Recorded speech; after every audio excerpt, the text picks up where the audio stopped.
If you've been a beekeeper for a while, or if you've ever purchased a batch of used bee equipment, you probably have quite a few old boxes that are so dilapidated you can't really use them for the bees anymore. I'm sure you don't want to throw them away and you'd like to find a way to repurpose them. I'm going to show you how you can do that and turn them into a shelf you can use for storage or even for displaying honey for sale.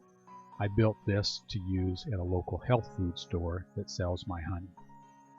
First, you're going to want to get everything cleaned up really well. This can be a bit of work, but in the end I think you'll find it's worth it. A hive tool works really well for scraping the wax off of the boxes, but you'll find the propolis is pretty difficult to scrape with a hive tool, and you probably want to use a paint scraper like this. This works especially well in the rabbets that the frame sits in. It also works very well on the edges of the boxes. You'll find if you spray the outside of the boxes with a garden hose with a spray nozzle, it actually may remove more paint flakes than the paint scraper, but you'll want to use the paint scraper as well. And then finish up with a wire brush, both on the outside and the inside. You want to get as much off as you can and then clean it with soapy water. Once it's thoroughly dry, put 2 coats of polyurethane varnish on both the inside and the outside. This will seal the paint on the outside so that it stops flaking off, and it will seal the inside so the propolis and wax that you may have missed won't get on the jars. There are obviously several ways that you can configure some old boxes to make a shelf. I chose to set the first box down this way so the shelf has stable footing.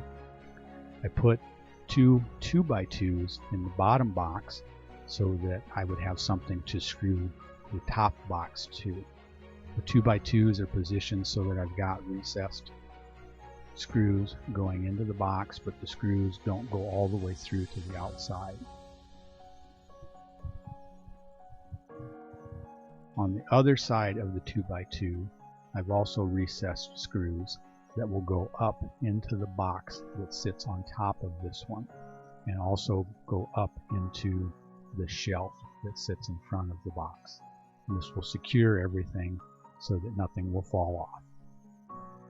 Again, make sure that the screws you use are not so long that they go all the way through the bottom box and come up through the bottom of the shelf.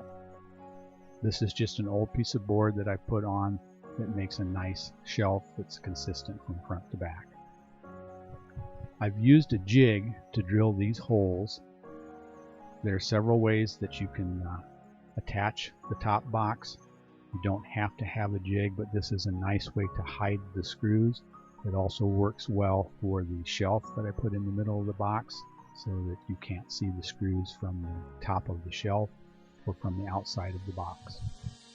This is a jig that I've used to drill holes on the bottom of this shelf, so when you put the shelf in, the screws are not visible from the top.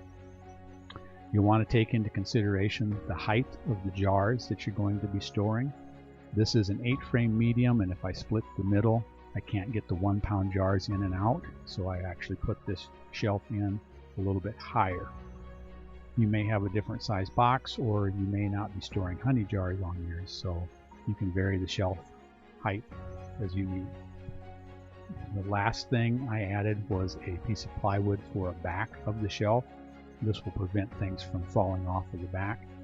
It also gives it a nice finished look and adds a little bit of stability to the overall shelving unit. You can see that the inside of the box is cleaned up very well. The outside has a nice flaking paint patina, but the varnish keeps the paint from continuing to flake off, and the varnish on the inside of the shelf also prevents any wax or propolis from getting on the items that you're displaying.